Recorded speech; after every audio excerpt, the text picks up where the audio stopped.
So, guys, it's my birthday. That means I get to talk about whatever the fuck I want to today. But we're still going to have fun with it. Check it out.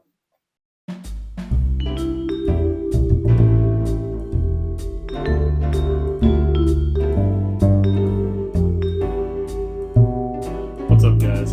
It's also Chris here, Talk Nerdy to Me, shows, TN2M shows, sit down, stand up, Friends with Benefits podcast, ready to come at you guys with some more stuff. And today's a special day. It is my birthday. And I figured it was my birthday, and I had a bunch of like nonsensical kind of hodgepodge stories that I've kind of wanted to tell. Also, I hope you guys like the shirt. Figured it would be fitting. So I kind of wanted to tell that don't really line up with a lot of other things. So the first one I wanted to talk about was kind of going back to my classics, doing a Tales from Retail Hell thing. I was working at the popcorn store again. I don't know why I remember so many stories from many years ago, we'll say. And so there was one day I was working, and it was old school cash register like you'd see in the movie Clerks or any movie from around that time that wasn't like at a chain, that was at like a music store or movie store, blah blah blah blah blah, like pulling from here and there.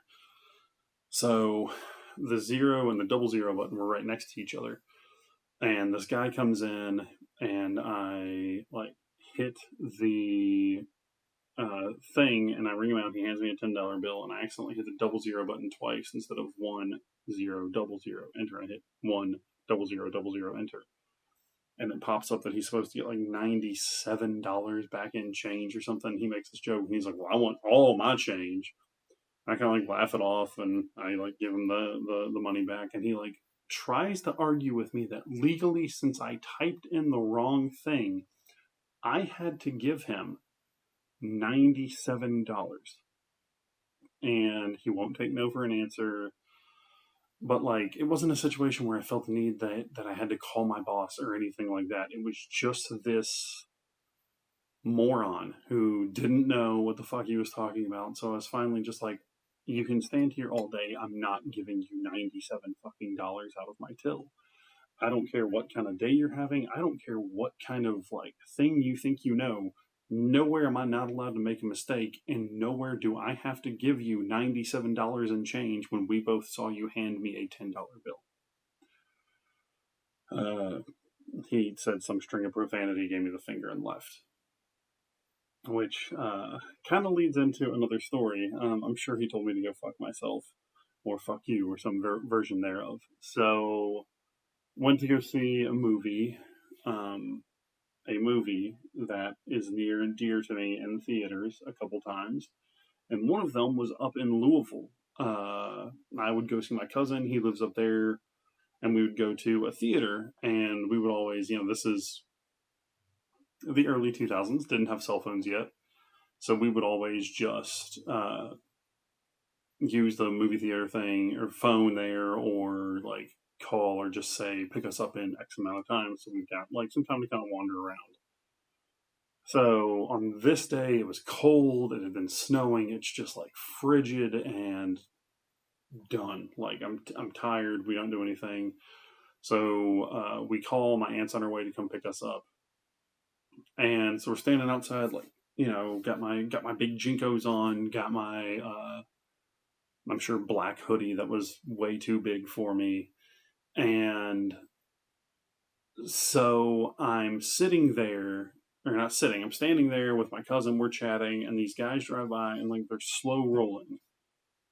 And they go, "You, sir." And I kind of like look up, and the guy points at me, he goes, "Yes, you, sir." And I kind of like cock my head at him, and hi?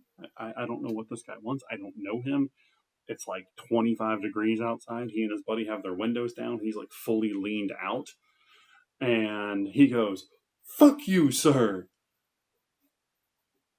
And I'm like 16, 17 years old.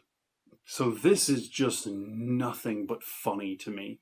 Like, I am doubled over crying. I'm laughing so hard because this guy has just done this, like, it was so simple but so stupid, but so, like, and I don't know if he was trying to piss me off. I don't know if he thought it would anger me, but, like, it's something I still reference. Like, my cousin still gets it. A small circle of my friends have heard the story before. Um, there's just a lot of moving pieces to that story that won't let it out of my brain. It's cold. It's snowing. This dude has his windows down. They're blaring music. I'm like standing there looking like a fucking idiot. Even though I guess we all really did in the early 2000s. We all did. And just the simplicity of the bit of the "you sir, yes you sir, fuck you sir." Bam.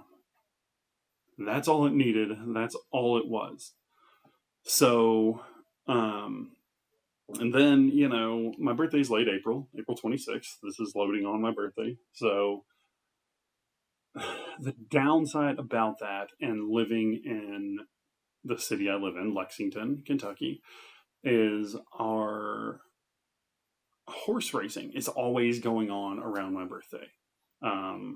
So, like the downside is like if I go out the weekend before, weekend after, anywhere around there, that I'm always going to kind of have to deal with that horse crowd of, drunk 20 somethings or drunk businessmen. It's always impossible to try and get into a restaurant on those nights, or, bars are always packed with,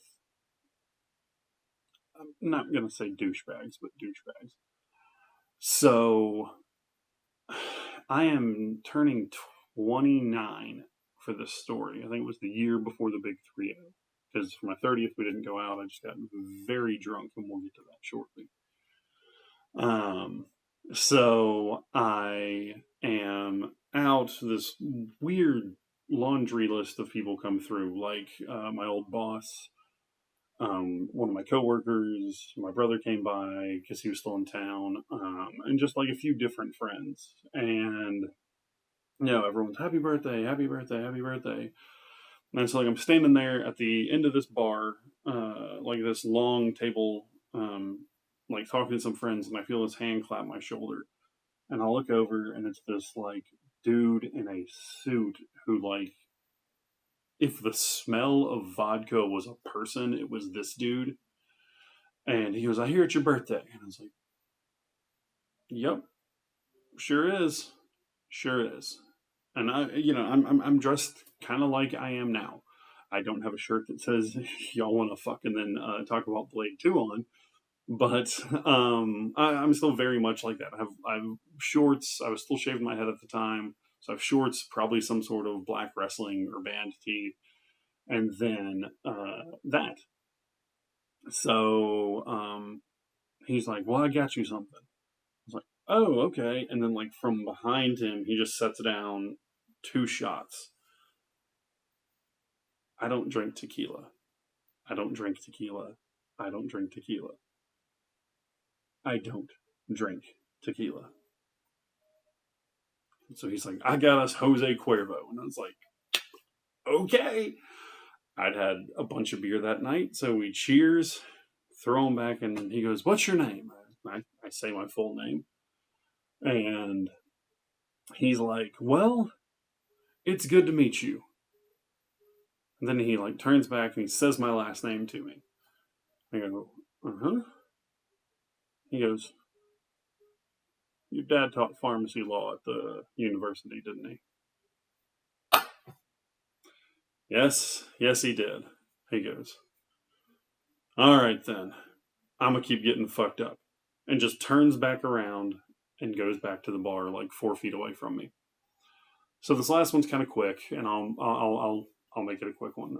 30th birthday, had some friends over at my apartment. We're all drinking, we're having a good time. Like, we went to dinner first, and I am hammered. It is April 25th.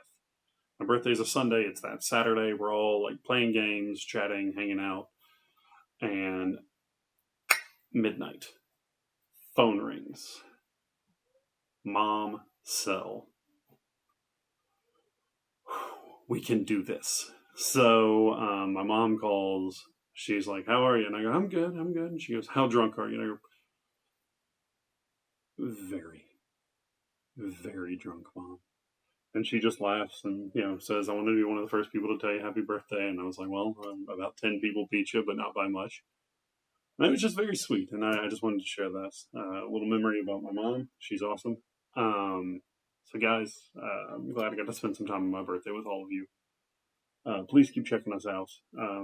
TN2M Shows. Thank you for being part of the YouTube channel. Thank you for spending my birthday with me. And thank you for being our friends with benefits.